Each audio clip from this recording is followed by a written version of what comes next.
नमस्ते everyone, welcome to my YouTube channel Eva fashion by Tina. जैसे कि आपको पता है, मेरे इस चैनल में आपको बेसिक टू एडवांस लेवल का स्टिचिंग सिखाया जाएगा। उसके लिए आपका बेसिक टूल्स का नॉलेज होना बहुत ज़रूरी है। सबसे पहले हम बात करते हैं स्केल के बारे में। जैसे कि ये है स्ट्रेट स्केल। इसका यूज़ हम स्ट्रेट लाइन बनाने के लिए करते हैं। इसके बाद आता है एल स्केल। इसका यूज़ हम स्ट्रेट लाइन के लिए तो करते ही हैं, साथ साथ कपड़े का डायरेक्शन भी स्ट्रेट करने के लिए करते हैं। इसके बाद आता है हिप कर्व स्केल। जैसे कि आप यहाँ देख सकते हैं, इसी की तरह एक यहाँ पे लिखा हुआ आता है लेग कर्व स्केल, जिसका यूज हम आने वाले वीडियो में आपको बताएंगे। ये सब स्केल्स जो होती है वो बिग ड्राफ्टिंग के लिए यूज होती है। अगर हमें कुछ छोटी ड्राफ्टिंग करनी है, जैसे किड्स के कपड़े हैं, ब्लाउजेज है, तो हम इस टाइप की एल शेप का यूज करेंगे। अगर आपके पास ये अवेलेबल नहीं है तो आप इस टाइप की ट्रायंगल स्केल का भी यूज कर सकते हैं। ये इजीली स्टेशनरी शॉप पर आपको मिल जाएगी। फिर इसके बाद आता है फ्रेंच कर्व स्केल। इसका यूज हम आर्मोल शेप देने के लिए, प्रिंसेस शेप देने के लिए और स्लीव की ड्राफ्टिंग के लिए भी हम इस फ्रेंच कर्व का यूज करेंगे। इसके बाद आता है सीजर। सीजर बहुत जरूरी पार्ट है हमारे कटिंग का। हमेशा ध्यान रखिए कि कटिंग करते समय आपकी सीजर शार्प होनी चाहिए, ब्लंट नहीं। उसके बाद आता है इंच टेप, जो कि मार्केट में बहुत टाइप के अवेलेबल है। तो आप जब लेने जाते हैं तो ध्यान रखिए कि ये फैब्रिक का इंच टेप हो, क्योंकि इसमें प्लास्टिक का भी आता है जो यूज करने के लिए अच्छा नहीं रहता है। इसके बाद आती है जिप भी बहुत टाइप की होती है, जैसे कंसील है, शादी है, मेटल जिप है। इसका यूज भी हम आने वाले वीडियो में आपको दिखाएंगे।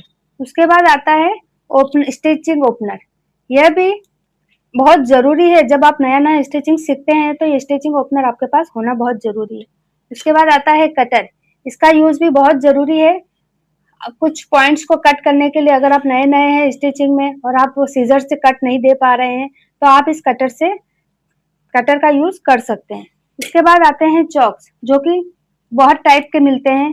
इसमें ये है रेगुलर चॉक, और फिर आता है पांडा चौक, और मेरे पास ये पांडा चौक की पेंसिल है जिसका यूज मैं रेगुलरली करती हूँ। और अभी आजकल ये रिफिल भी निकली है, जिसका मार्क करने पर वो मार्क अपने आप हट भी जाता है। अगर आप व्हाइट कपड़े यूज करते हैं, व्हाइट कपड़ों पर अगर आपको कुछ मार्क करना है, तो आप इस टाइप की रिफिल का यूज कर सकते हैं। इसके बाद आता है कोट पाइपिंग भी तीन चार टाइप की आती है।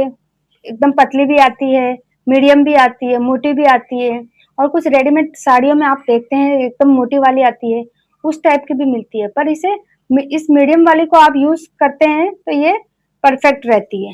इसके बाद आती है नीडल्स भी बहुत नंबर की आती है, जैसे 9 number, 11 number, 14 number, 16 number, 18 number. तो कौन सा नीडल किस में यूज होता है, कौन से कपड़े में यूज होता है, ये आपको मेरे आने वाले वीडियो में बताऊंगी। उसके बाद आती है ये पिंस, जो कि हमारे ड्राफ्टिंग के लिए बहुत जरूरी है। ये तो आपके पास होना ही चाहिए। उसके बाद आता है फेविकोल, जो कि फैब्रिक को लाइनिंग से स्टिक करने के लिए यूज होता है। उसके बाद आता है इस टाइप का बड़ा नीडल, जो कि हम जो डोरिया बनाते हैं, तो डोरियों को पलटने के लिए इस टाइप के बड़े बड़े नीडल बहुत इजी रहते हैं। उसके बाद ये नॉर्मल प्रेस बटन और हुक है, जो कि आप जानते ही है, ये भी आपके पास होना ही चाहिए। तो इस तरह से बेसिक टूल्स का नॉलेज आपको होना बहुत जरूरी है। वीडियो के लिए मेरे चैनल को सब्सक्राइब कीजिए। Stay tuned. Thank you.